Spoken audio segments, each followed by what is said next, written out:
Jenny Priestley, Content Director of TVB Europe, and today I'm delighted to be joined by Kevin Joyce, Zero Friction Officer at Tag Video Systems. Welcome, Kevin. Thank you, Jenny. How are you? I'm good. So, Kevin, in your opinion, right now, what are the biggest challenges facing broadcasters and streaming companies? They have a perfect storm. Historically, you had to pick between two of three things. You had to pick between quality, cost, and productivity. And and historically, people, if you squeeze that balloon or you stretch it one way, you can't get all through three. And unfortunately, these days, the pressures are so much on the streamers and on the broadcasters and on the content creators that they need all three. They absolutely need to dramatically cut costs. Yeah. They have to do that. At the same time, that complexity is increasing, exponentially. The amount of content that they are having to produce in order to get the same type of revenue. So they have to lower costs, they have to increase productivity, and they have to maintain or increase quality. It's a very, very complex situation. Yeah. But the good news is that they can do it. It's not easy. Don't let anybody tell you it's easy. But the tools are available these days. And you need to pick the right technology partners, that are going to collaboratively work together to help them solve those problems. There's one other component to this complexity of that perfect storm of those three things. While they're lowering their costs, they're lowering the amount of resources that they have in their organizations who historically did that job. And so now they're more dependent upon vendors and third parties to help them pull that together. So that's the challenge that our clients have today. Is that time-honored phrase, isn't it? Doing more for less. That's what we keep hearing about so many times when we're running around trade shows and talking to Yeah, broadcasters, etc. sure. I mean, that's of course, an oversimplification, right? We need to do more with less, but we need to do more with greater complexity and higher quality for for less. So it's even harder than that. So you talked about, they need to find the right partners, and obviously you're obviously going to tell us that Tag is absolutely one of those right partners. So how I'm not going to tell you. I'm not going to tell you that. no, I said it for you, don't worry. So how is Tag helping, broadcasters, streaming services, content owners, etc., meet Sure, those challenges? sure. So whether it's just absolute genius or whether it's luck, Tag was founded 18 years ago. It was founded as a software only, IP only, COTS based hardware company, which I can tell you 18 years ago, that was not a very smart choice. Yeah. So it wasn't the genius side of things. It was just something that two really smart guys wanted to do. However, as time has evolved over 18 years, what we started out for is actually in a very good position of where the market needs to be. The market absolutely wants to go to software-based solutions. Yes. They do not want dedicated hardware. It's too expensive. It's not open enough. They need a very interoperable system. They need open standards. You need to work. Yeah, you need to work well with your competitors. You need to work well with your partners. And so luckily, that is how Tag was set up. And so our strategy has always been to be IP only, to be software only, to embrace the cloud, to embrace interoperability. And that's not because it was easy. It's hard and it's still hard. But because that was in the DNA of TAG for a long time, um, we didn't have to adjust our strategy from being a hardware-based company and then change the mindset and the culture and deliver a new solution to our clients. Mm. We have consistently been on doing this and just scaling and expanding our solution that we've had for 18 years. Yeah. And we only focus on one thing, Jenny. We only do one thing. And, you know, and that one thing is that we are the only company that exclusively focuses on monitoring, in live real time IP. Mm. There's a lot of companies that do portions of what we do, whether it's multi-viewing, whether it's probing, whether it's for compressed workflows, whether it's for uncompressed workflows. But only one company dedicates monitoring across all of those. And that's all we do. Now, Yeah. that doesn't mean we're going to be the biggest company in the world, but that does mean that we have to work by definition with every single vendor in this industry because a monitoring solution has to work in an interoperable world. And Totally. so that's the value that we offer our clients, and that's it. Is the industry transitioning away from standalone products and moving towards integrated platforms? It depends. Uh, it's a uh, I think the answer, the easy answer is to say yes, absolutely, best in breed. But it depends.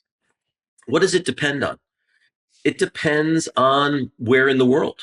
It depends on the culture of an organization.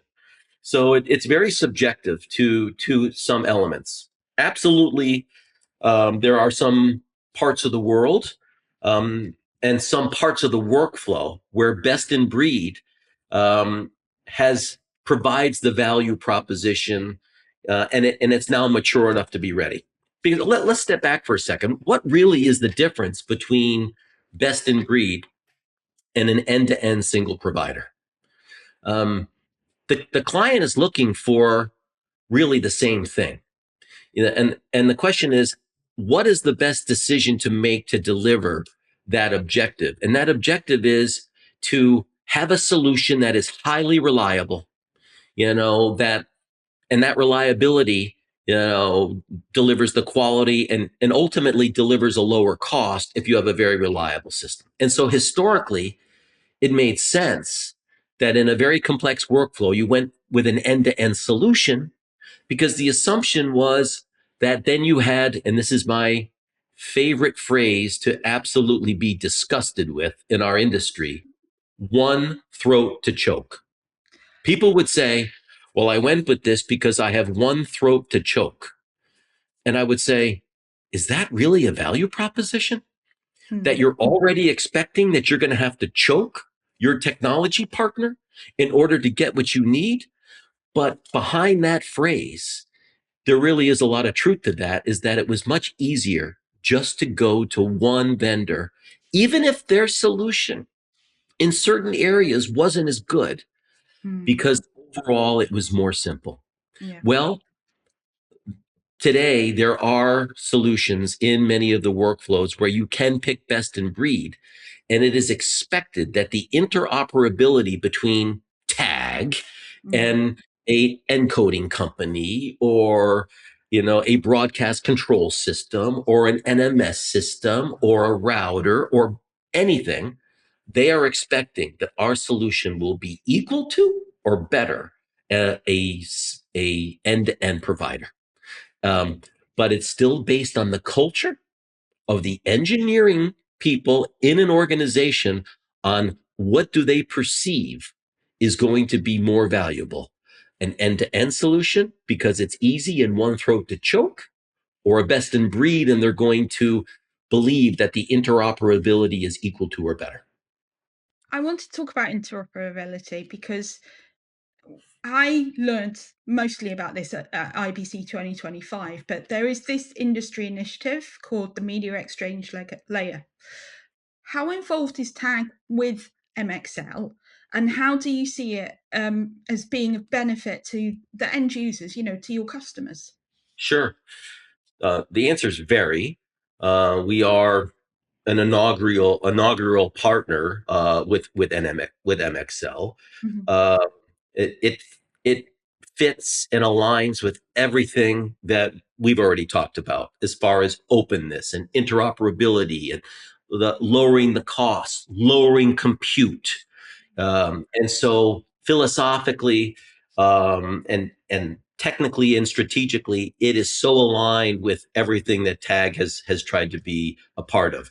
You start out with IP, you start with 2110, you start with, you go to NDI, you go to all of these attempts to provide industry standards.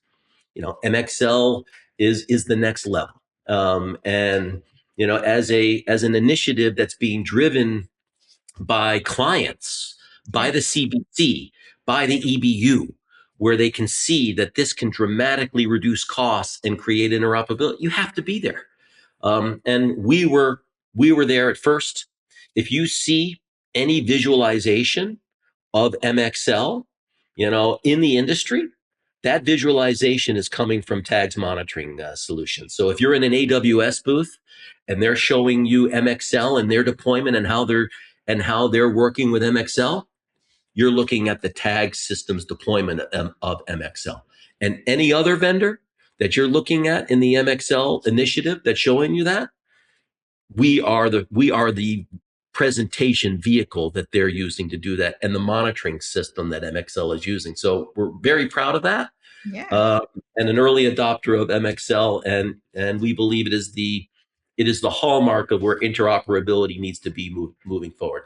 And they're not alone. There's other initiatives of orchestration that we also have to stay on top of, because you never know which one is going to prevail, and there's never just one. Mm. So we actually have to put our toes into multiple systems, but we are a big fan of MXL. Hand in many pies, to say. Yeah, I Yeah, get you. you have to. I wanted to talk to you about IP because there is still a little bit of reluctance from like tier one broadcasters about the move to IP workflows, certainly in live production because of, the worries about latency. Hmm. How is Tag helping to reduce those worries and that reluctance? I would challenge that statement, actually, Jenny. Okay. um, and and specifically in tier one, the adoption of IP in live production, I think, is it's not a question of if, Mm, it's a when. mhm, And even in some of the most conservative countries in the world that were hesitant to move to IP, let's say Germany, mm, uh, the adoption of 2110, is being deployed globally in tier one accounts. Now, there's a secondary issue when it comes to software only in live production IP workflows, or cloud in live production IP workflows, where latency does come into play, or even more importantly these days, density. mm, Now, mhm, dedicated hardware and FPGs and having dedicated compute processes uncompressed workflows very, very efficiently. And so, as a software based system that's working on COTS, we are dependent upon Moore's law for compute to get better over time. And if you look at the efficiency of Tag and the reduction of latency and the density that of the number of sources that we've been able to show our clients, improve over time, we are following Moore's law. And that license that they bought from Tag 10 years ago, they are still able to use today and actually put more and more of that on the same compute. So the value proposition is there. yeah. But we did cross a very, very important threshold where in live production, in pure live production workflows, at the switcher, in the stadium, you needed to have a latency low enough of this magic threshold of 2 frames. And with some of the innovations of Moore's law and some of what's happened with network and NIC cards, we finally crossed that threshold. So the objection of a software-based monitoring, or in this case, a multi-viewing solution in live production, we now are at the performance of a dedicated hardware solution, to be able to go after that last application that would really love to go completely software based and not have dedicated hardware. So um, I circled around to your question where it was always IP, but I think it was more performance based than it was the concern about going to IP. I have one final question for you, Kevin. Why should visitors to IBC 2026 book a meeting with TAG Video Systems, and what will they learn from that? Because we can show them that we can deliver and are doing it today, the challenge, the perfect storm. Quality, quality of service at scale. Mhm. And so, if you want to look at the solution that can give you the greatest productivity at the most economical way with the highest quality, and be sure that you're future proof, where we will and are compatible with where the industry is going in interoperability and MXL. We're doing it today. And so come to the show and look at what we show in our booth is everything that is currently deployed. Now, having said that, it was a bit of a fib. Is that we will also be showing the next generation monitoring platform that will be an extension of what we've been doing for the last 18 years, where there will be a cloud-based monitoring platform where we'll be able to leverage all of the data that is being created by the probes that we have across the platform. So quality of service at scale. And now let's take a look at how a huge amount of data that we have could potentially be thought by this wonderful brain that's being created in the marketplace and help you reduce your costs and increase your quality. That's it. That sounds really exciting. So, to find out more about Tag Video Systems, visit the company's booth at IBC show in September. They're in Hall 1, booth D33. That's 1D33. And all that remains is to say thank you, Kevin. Thanks for taking the time to talk to me. Thank you, Jenny. See you in Amsterdam. You will indeed.